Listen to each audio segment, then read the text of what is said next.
sabi nga natin, kung si Napoles, 60 days niya naubos yung pondo, ito, 11 days lang, no? Nakita naman natin ngayon yung pag-iwas, no, ng opisina ng Office of the Vice President, ni Vice President Sara, sa accountability and transparency kung paano nila ginagamit yung pondo. So, paano pa natin sila pagkakatiwalaan? Si Presidente po ang tatakbo ulit. Ex-President Duterte. Good luck po. God bless. So, we invite again the Vice President to attend, no? And sana mag-take na siya ng oath para at least lahat ng sasabihin niya doon sa ating komite, sinumpaan niya at higit sa lahat, doon natin makikita kung ano ba talaga yung katotohanan, no? Laban sa mga issue na kanyang kinaharap. Nagboluntaryo kami na mag-produce ng 1 million kung sino man na makapagbibigay, no, ng impormasyon patungkol kay Mary Grace Piatos at least para maka-attend siya sa hearing. Sobrang nakakagulat na balita. Grabe, Vice President Sara Duterte. Nagulat matatanggal na nga ba sa pwesto? Ginulat ang VP ng Congress. Ayon sa nakalap nating impormasyon, magbibigay na ang Quadcom ng pabuyang 1 milyong piso. Kung sino daw sa kanila ang makakapagpalutang sa pangalang Mary Grace Piatos, malakas daw kasi ang ebidensyang ginamit daw ang pangalan niya para makuha ni VP Sara ang Confi Fund. Pwedeng magamit para matanggal si VP Sara sa pwesto. Tara panoorin natin. Okay, and about naman po sa mga hearing dito, kumustahin ko lang po sana kung matutuloy yung hearing ng good government and public accountability at ano pong masasabi nyo na sinabi ni Vice President Sara Duterte sa isang interview na hindi siya dadalo rito kahit na nag-serve din personally nung Quadcom, nag-serve din ng committee secretary sa kanya ng invitation sana.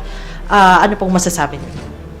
As the Vice Chairman ng Blue Ribbon Committee, nakakalungkot nga na hindi pupunta ang ating Vice President dahil marami siyang dapat na ipaliwanag, no, tungkol dun sa mga nangyayari. At syempre kailangan ding umattend yung mga pinatawag ng House. Sa totoo lang, gusto na rin naming matapos, no, yung investigasyon ng Blue Ribbon, no, sa committee na ito para makapag-file na rin kami ng committee report. At sa katunayan, dahil sa gusto nga nating matapos na yung hearing sa committee na ito, kami sa Blue Ribbon Committee at saka sa Quadcom, aming binibigyan na importansya na kailangan dumating yung mga ipinatawag natin. Lalong-lalo na pati yung mga pumirma, no, ng mga acknowledgement receipt. So, nag-usap-usap kami, voluntaryo, na magbibigay kami ng pabuya, no, ng 1 million pesos sa kung sino mang makakapagsabi o makakapagbigay ng impormasyon kung sino si Mary Grace Piatos. So, kami sa committee ng Blue Ribbon at saka sa Quad Committee, nagboluntaryo kami na mag-produce ng 1 million kung sino man na makapagbibigay, no, ng impormasyon patungkol kay Mary Grace Piatos at least para maka-attend siya sa hearing. Sundan ko lang naman, no, napakadami na pong imbitasyon lalo sa mga sumusunod naman po sa ating hearings. We've been lenient enough na bigay na pong imbitasyon, meron na pong mga orders for the resource person. So, nag-aantay pa rin po tayo. We've shown that the House has been fair and the committee has been doing its job with lahat na po ng klaseng diligence binibigay naman po namin sa respeto. So, it's about time na they attend and they explain ito pong mga anomalya na nangyayari. Sabi nga ni Congressman Jay, isama mo na rin si si Chippy McDonald.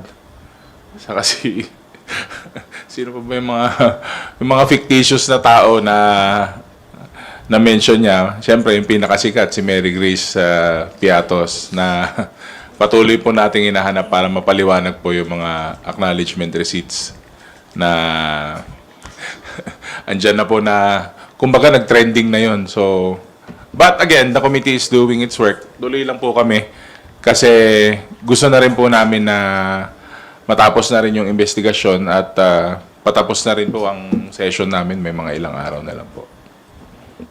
In addition, no, napaka-importante kasi na maipakita natin kung sino ba talaga yung mga taong tumanggap ng pondo o pera galing sa confidential fund ng Office of the Vice President.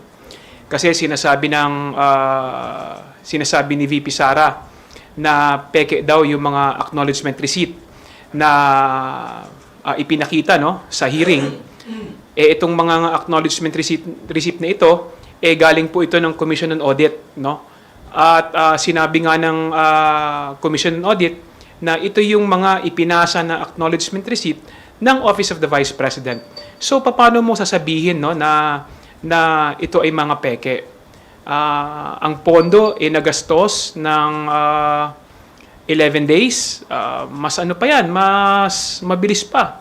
Sabi nga natin, kung si Napoles, 60 days niya naubos yung pondo. Ito, 11 days lang, no? So, kinakailangan talaga natin, yan yung kahalagahan na malaman natin kung ano yung katotohanan at napaka-importante na yung mga tao mismo na tumanggap ng pondo, pumirma sa acknowledgement receipt, makausap din at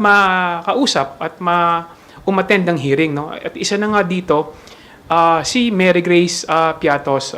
Kaya nga nag-usap-usap kami ng mga miyembro ng Quad at saka ng Blue Ribbon para mag-come up, no, ng 1 million para ibigay, no, kung sino man ang may alam, no, ng kinaroroonan ni Mary Grace Piatos. Opo. Kung quick follow-up lang po about dun sa good government hearing, may balita rin po ba kay OVP Chief of Staff Yusek Zuleika Lopez? Kasi sa letter niya ang kanyang balik November 14. Are we hoping na sa next hearing natin ay makakadalo na siya? Do we have a new invitation na sent to Yusek Lopez office? Yung reply letter naman niya nandun na she indicated na she will be back sa yung oras na na-mention mo, sa 14.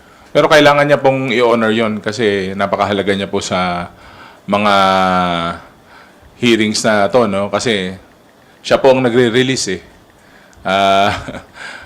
Mas marami po siyang masasagot na importanteng mga katanungan and hopefully she would shed light dito sa mga anomalya na nahanap po ng Good Government Committee. Salamat. Ang balita ng committee is dumating na siya. Actually, November 14, ang balita ng ating committee, dumating na siya. So, ini-expect natin sa Wednesday, attend siya. Dahil nga nakatanggap na siya ng subpoena, no? So, ini-expect natin na susunod siya sa imbitasyon ng komite at magpapakita na at least para magbigay linaw patungkol dun sa paggastos ng Office of the Vice President ng kanyang confidential fund. Thank you. Next question from Kat Porbes from Radyo Pilipinas. Sirs, good morning po. Meron pong recent na statement si Senator Win Gatchalian regarding po doon sa panukalang pondo ng Office of the Vice President. Although inapprove sa plenary yung budget na, inadopt ng plenary yung budget na binigay po ng House of Representatives na yung version. Plano daw po nila na dagdagan daw po yun dahil marami daw pong humihingi ng tulong sa Vice President and yung dagdag na pondo na yun is gagamitin po, pantulong naman daw. So ano po yung reaction ninyo doon? Hindi ko alam, parang paiba-iba yung statement kasi before they told the House na bahala na po ang House of Representatives saka Senate dun sa kumbaga dun sa hatol dun sa budget nila. Pero ngayon parang nag-iiba yung statement and yung sa tulong naman po, nakaset up naman po yung regional agencies natin eh. So may iwasan pa nga na may duplication pero paiba-iba nga ng statement eh, parang siguro sinusubukan nilang ibudol-budol yung mga iba dyan para ma-confuse, para ewan ko kung gusto nila na maawa sa kanila o genuine na humihingi ba sila ng tulong. Ang hirap na rin kasing paniwalaan dahil yun nga, parang budol-budol statements na naman eh. So, ayoko naman pong pangunahan ang ating mga kasama sa Senado, pero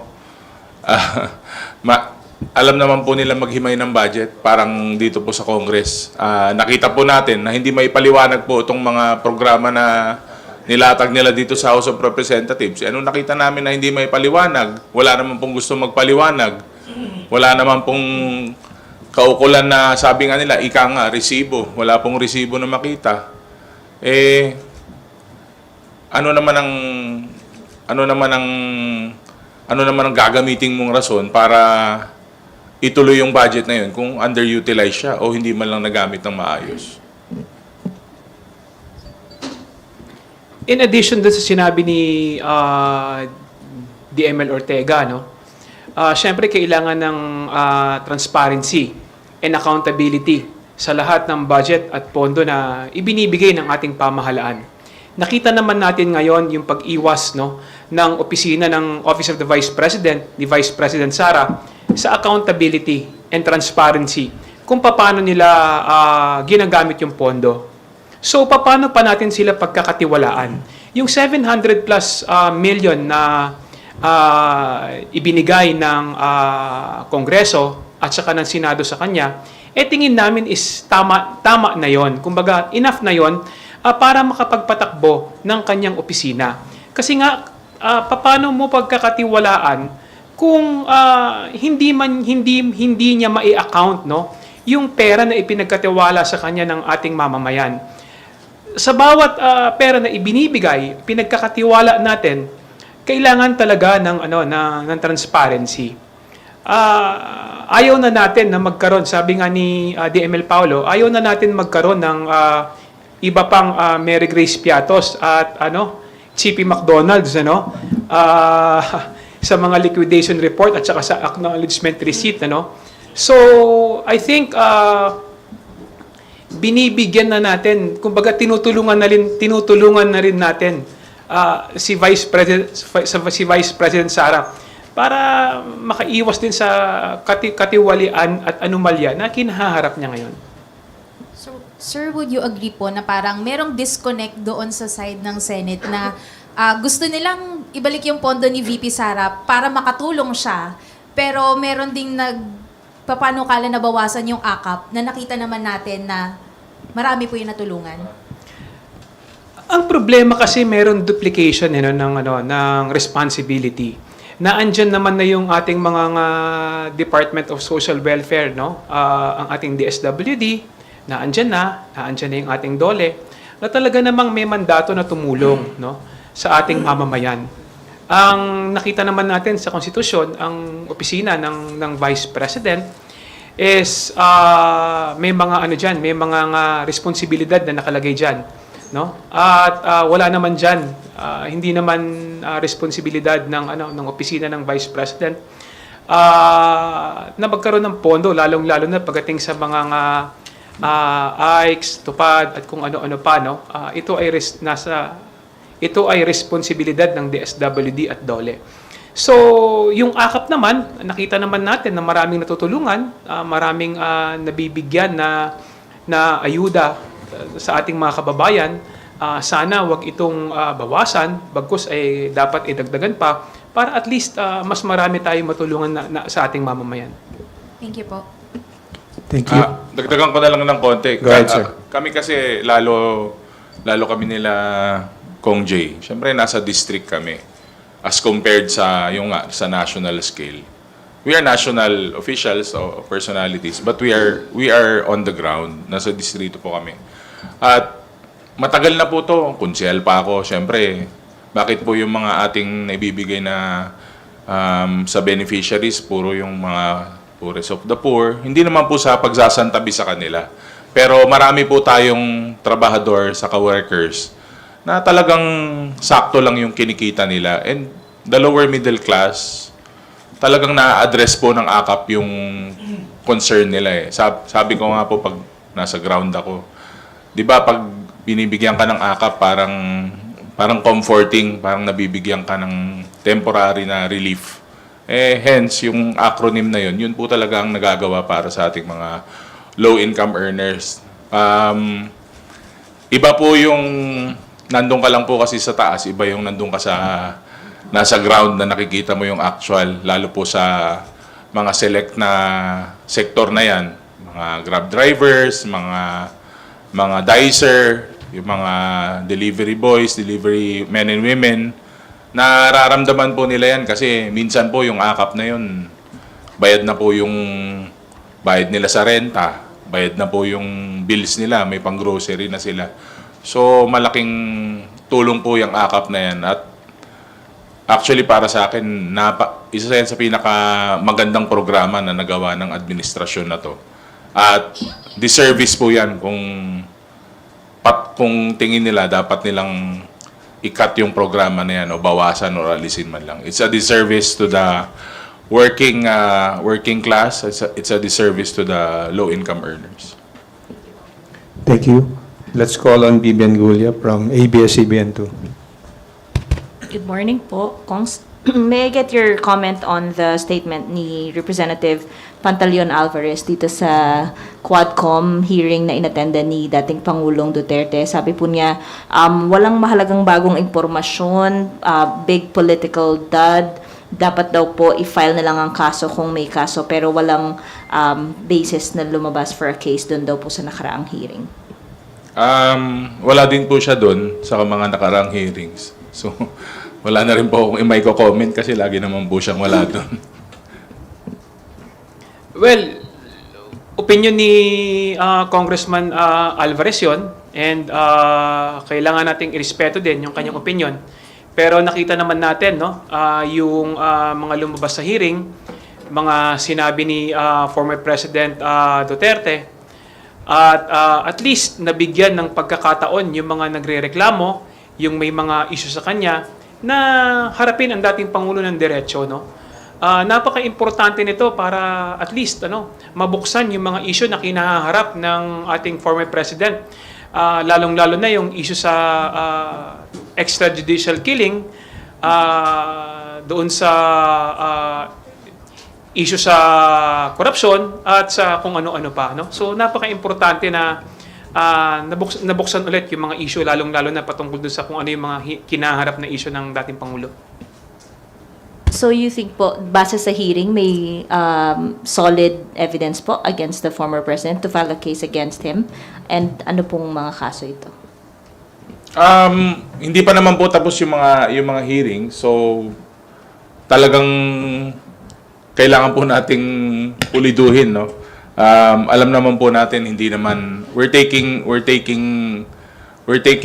steps, pero we have to understand that all of this is in aid of legislation. So, kung mayroon mang kasong mahanap or kung may kaso man na dapat ipataw, as of now, the committee is taking it lightly in the terms of yung kasi binabato nila yung word na impeachable, binabato nila yung mga kaso. Pero we're taking it lightly right now sa committee kasi nga po, hindi pa naman po tapos yung aming kinokondak na hearing. So, mas maganda po, mabuo po namin. Kaya nga po, inaantay namin yung mga importanteng resource person na will shed light to these hearings. Pero, yun nga, patuloy po na umiiwas, patuloy din po. Baka maubusan na po sila ng ipapalusot. So, kailangan siguro mas creative na yung mga susunod nila na palusot siguro. Well, meron po tayong meron po tayong tamang departamento na nakakaalam at haharap, no, patungkol sa responsibilidad ng dating Pangulo. Naandyan po ang ating Department of Justice at sinabi na nga po, no, nila Secretary Rimulya, no, na tinitignan nila kung ano yung mga kaso na pwedeng kaharapin ng ating dating Pangulo, kung ano yung kanyang responsibilidad, lalong-lalo na sa kanyang mga sinabi at saka sa kanyang mga revelasyon patungkol sa nangyari dun sa kanyang administrasyon. So, sa mga kaso naman, hayaan natin na ang Department of Justice na gawin yung kanilang trabaho patungkol dito. Huli na lang po, your thoughts on the view po din ni Representative Alvarez. Ang sabi niya, Duterte should return to Malacanang in 2028. Ang sabi lang daw kasi sa 1987 Constitution, yung incumbent president lang yung hindi pwedeng ma-re-elect. Pero hindi yan dapat mag-apply sa dating Pangulo na hindi incumbent. Pwede na siyang tumakbo ulit.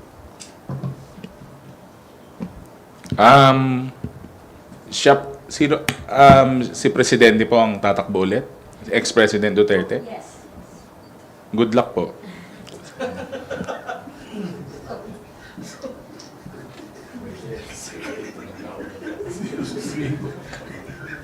Ong Jay.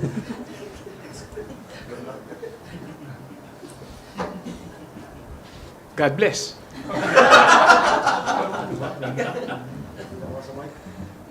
Thank you, Ko. Thank you, Vivian.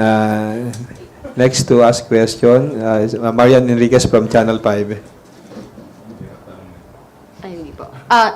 Sir, your comments lang po doon sa sinabi daw po ni former President Rodrigo Duterte na ito nga po si Trillanes o basing po doon sa sa previous Quadcom hearing na ito si Trillanes talagang Malacanang sponsored yan, hindi gagalaw yan ng ganun, walang pera yan. So, basically sinasabi po ni Duterte na bagong attack dog daw ng Malacanang. Ito si Trillanes, your comments po. Actually, hindi ko naman... First time ko ma-meet si former Senator Trillanes nung hearing po sa Quadcom. And consistent naman po yata yung reputation niya na he has been a fiscalizer ever since. So, I really don't know him that well. Pero syempre, alam naman natin na ika nga may rivalry sila nung dating Pangulo. So, wala. Siguro ito, anong part na ba to? Part 3 na siguro nung rivalry nila. Kasi nga, he's been deep with his own investigation since the Senate pa. But I doubt if he's an attack dog or what, or an attack dog of Malacanang. Nakita ko nga rin po yung interview with our executive secretary, parang hindi na lang po niya pinatulan. But ganyan, that's the way he works. So I think he's doing it on his own. Nagbigay na po ng statement, no, ang ating executive secretary, at sinabi nga po niya na ito ay isang kahibangan, ano, yung kanyang statement na yon, no. Dahil sinabi nga ng ating executive secretary na hallucination yon, no. At alam naman natin yung issue ni former Senator Trillanes is 2016 pa. Bago pa naging presidente si former President Duterte, sinasabi na ni Senator Trillanes, no. So itinutuloy lang niya yung kanyang mga issue, no, sa dating pangulo, dahil hindi naman ito nasagot din ng dating pangulo ng mga nakaraang taon, lalong-lalo na naging presidente siya. So I think valid lang na kailangan din niyang sagutin, no, yung mga issue sa kanya. Lalong-lalo na yung mga ipinaparatang sinasabi ni Senator Trillanes sa kanya. Sir, last na lang po. Kasi I think also dun sa ambush interview after po ng Quadcom hearing with former President Rodrigo Duterte, sinabi nga niya na yun, parang he is urging VP Sara to take an oath na rin, no? Dumalo po doon sa good government. Well, apparently, nung Friday na press con with VP Sara, she already dismissed the idea na magbabalik or a-attend pa sa hearing. Your thoughts on that? Actually, hindi ko napanood yung interview na yun. Pero, hindi naman na ako pwedeng mag-rely sa statements ng Pangulo pagdating dun sa hearing sa good government. Kasi, ang accountable naman dun is yung Office of the Vice President and yung si VP. So, aantayin natin kung ano sagot niya kasi I'm sure she will answer on her own time sa pinaka-komportableng time na meron siya, pero I think the president cannot answer for her. The former president will not answer and cannot answer for her. Well, kung pinayuhan ni former president yung kanyang anak na si Vice President Sara na umattend sa hearing ng Blue Ribbon, I think magandang idea yon. Dahil gusto lang naman natin is yung malaman kung ano yung katotohanan para meron tayong accountability and transparency sa mga issues, no? At katulad nga na sinasabi nga ni Vice President na nung umattend daw siya ng Blue Ribbon, hindi naman daw siya tinanong, wala naman daw siyang ginawa kundi umupo. Paano namin siya tatanungin kung hindi naman siya mag-take ng oath, no? Napaka-importante na mag-take oath ang isang tao para meron siyang legal responsibility sa kanyang mga sinasabi. So, we invite again the Vice President to attend, no? And sana mag-take na siya ng oath para at least lahat ng sasabihin niya doon sa ating committee, sinumpaan niya at higit sa lahat, doon natin makikita kung ano ba talaga yung katotohanan, no? Laban sa mga issue na kanyang kinaharap.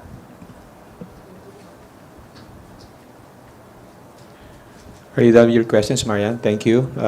Lenes Capanti from GMA Online. Please proceed with your questions.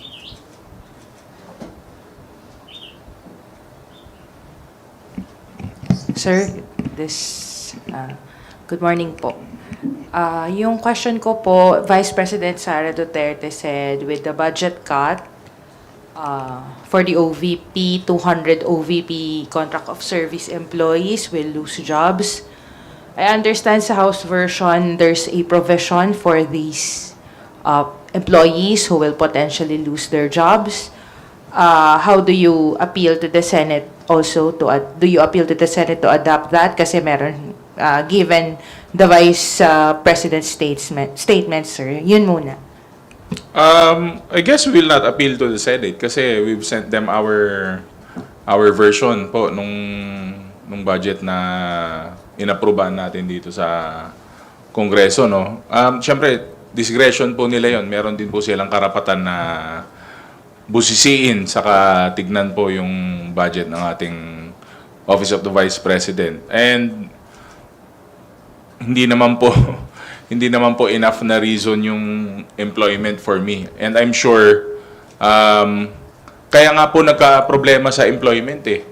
Kaya po nagkaroon ng ganyan na problema dahil po yung fulfillment nga po ng trabaho, unang-una yung utilization rate, yung burn rate, hindi na gamit maigi yung mga programa na yan. Kaya nga po nagkaroon po ng issues sa slashes sa budget dahil paano mo lalagyan ng pondo, paano mo dadagdagan yung pondo, nung nakaraang taon, hindi naman nagamit. Sobrang underutilized. So, di ba, parang common sense would dictate na ibig sabihin, kung hindi ginamit yung pondo na yun, pati yung mga empleyado na yun, underutilized sila, hindi nila nagawa maigi yung trabaho nila dahil hindi nga po maganda yung pagpapatakbo ng mga programa na yun. So, again, but with the provision of the House, yung sinabit din po namin sa Senate, meron naman pong kaakibat saka magiging role yung mga empleyado na yan at hindi naman po direktang mawawalan po ng trabaho. Ano ulit yung question? Paano yung 200 na mawawalan ng trabaho? The Vice President pointed that out, yung 200 daw ang mawawalan. But I understand sa House version kasi Congressman Stella said something na hindi naman ito, parang there will be a provision for employees who will potentially lose their jobs as a result of the cut. So I'm just asking kung may update ba doon or Yes. where do you stand right now there? Yung 200 plus na sinasabi ni Vice President Sara na mawawalan ng trabaho para ipaglaban, i-justify yung kanyang budget. The problem is, hindi niya ginustify yung budget niya. So it's her responsibility. Sinabi niya, bahala ang Kongreso. Ilang beses siyang inimbitahan, hindi siya umattend, hindi siya pumunta para i-justify yung kanyang budget. And yet, pagkatapos, ibabalik niya sa Kongreso yung mawawalan ng trabaho. In the first place, kung ginustify niya yung budget niya at inayos niya yung paggamit ng pondo ng pamahalaan, walang mawawalan ng trabaho at maayos yung trabaho ng Office of the Vice President. At baka nadagdagan pa. Cover any information. The reward is for any individual who can provide information about those signatories na may suspicious names No, on top of the Mary no, Grace kung sino Mary yung- Grace Piatos lang. Sino yung makakapagturo, no? At para malaman natin kung sino yung makakatukoy, no, nung pagkatao ni Mary Grace Piatos, at matutulungan tayo na maiharap siya, no, sa hearing, no? Kasi gusto naming malaman kung may katotohanan ba yung katauhan ni Mary Grace Piatos, no? Kasi ang sinasabi ng Office of the Vice President, totoo si Mary Grace Piatos. So right now, nagbibigay ng nagtulong-tulong yung mga miyembro ng Quadcom ng Blue Ribbon,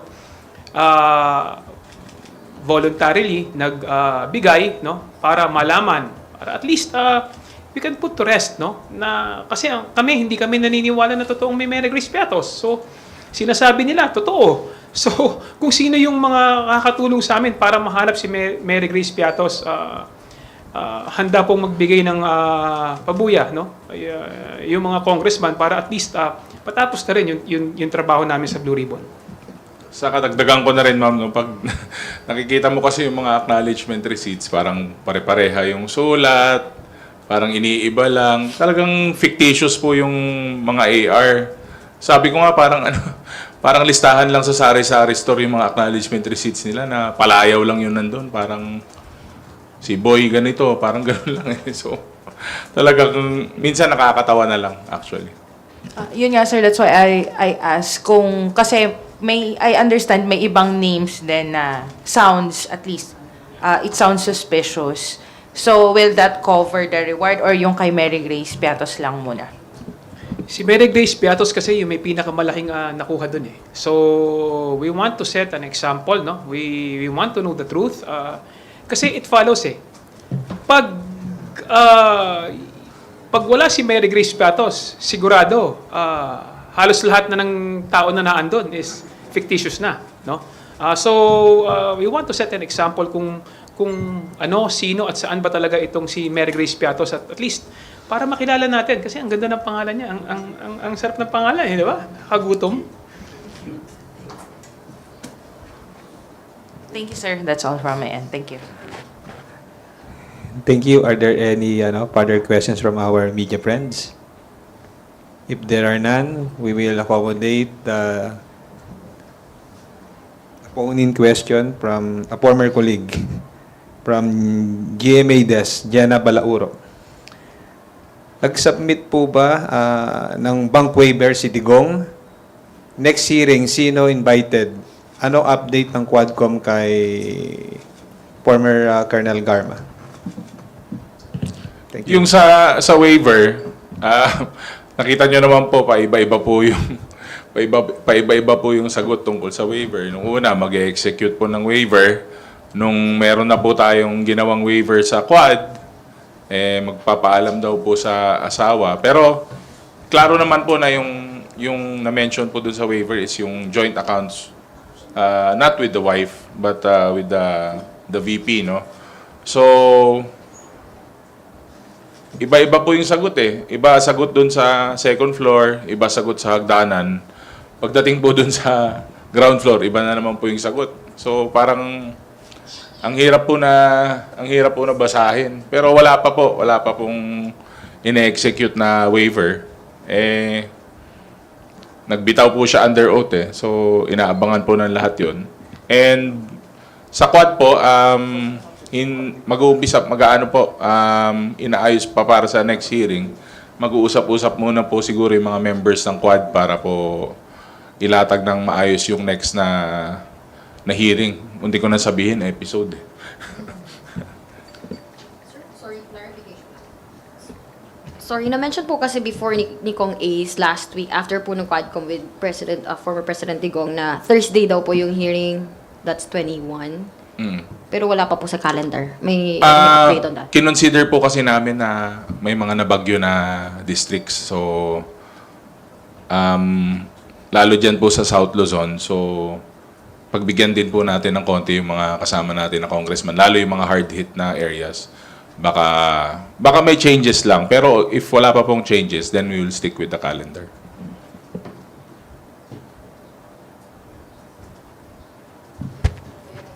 Rosalicas from UNTV. Clarify ko lang po yung sa reward kasi nabanggit niyo po na nag-ambag-ambag Quadcom tsaka Blue Ribbon. Ba't kasama po yung Quadcom? Members. Kasi halos lahat naman ng members din ng Quadcom, member din naman ng Blue Ribbon yan eh. Nakikita nyo naman na almost same, no? So, yun nga, dahil kami rin din yung magkakasama doon, so mas maganda kami na rin yung nag-usap-usap para at least malaman na natin yung katotohanan. Kasi napaka-importante na ma-resolve natin at makita natin kung ano yung totoo regarding sa kung ano nangyari sa confidential fund ng Office of the Vice President at saka ng Department of Education para at least hindi na ito maulit at makapagpasa tayo ng batas para ma-safeguard natin yung pang-aabuso nangyari sa confidential fund. Ngayon, ikaw bilang Pilipino, ano ang masasabi mo at reaksyon sa balitang ito? Mag-iwan ka ng komento sa ibaba at atin pong babasahin isa-isa.